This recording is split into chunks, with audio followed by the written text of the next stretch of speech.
Alright, so today we're going to be talking about logical operators. And so far we've discussed arithmetic operators, the plus, minus, divide, and multiply. We've talked about the relational operators. We've greater than, less than, equal to, greater than, equal to, and so on. And finally, we now get to our logical operators. So I wanted to cover if statements and else statements before we talked about logical operators because that's where we actually use them. So I'm going to create a quick if statement over here. So first let me initialize a variable. I'm going to do another age, and if age is greater than 13, print you are eligible for Facebook. So again, this is the same example we used before, but I want to show you something here.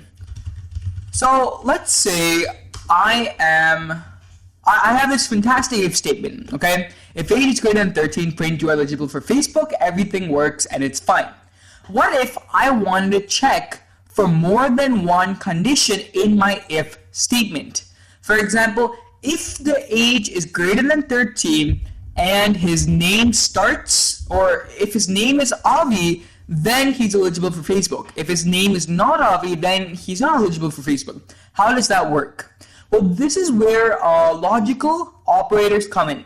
What we can do is we can say if age is greater than 13 and the second condition. So if age is greater than 13 and name is equal to Avi, I know we haven't initialized the name variable yet, but that's fine. Print out you are eligible for Facebook. Eligible. So today was an error, name is not defined, and so on. But here I just wanted to show you how you can use logical operators in if and else statements to add more than one condition in the same line.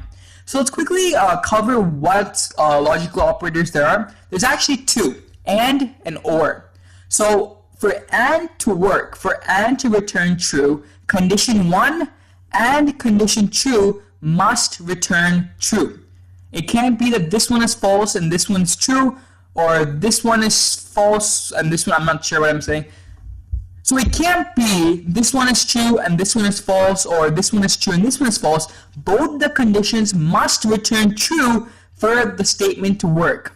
However, with or, let's go ahead and initialize a name. I'm going to call myself Bob. So let's go ahead and bring this statement down. If age is greater than 13, or, does it let us change? Yes.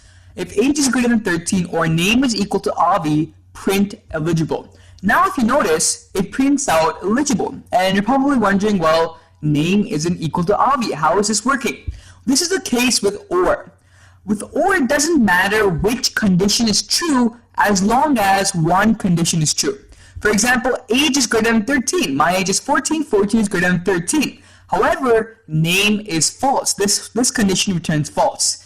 But since there is a true, since this condition is true, no matter what the case is for the second one, this can be true or false, we'll get the eligible statement printed out. So this is the thing with and or logical operators. You can use them in your if statements, else statements, wherever you want, but they allow you to add more and more conditions to what you already have. Whenever you're creating an app or whenever you're doing Python coding, if you have multiple conditions you need to check to, you can do it all in one line. Alright, so this is basically what I wanted to cover for this lecture, and now we're finally done with operators, and I'll see you in the next lecture.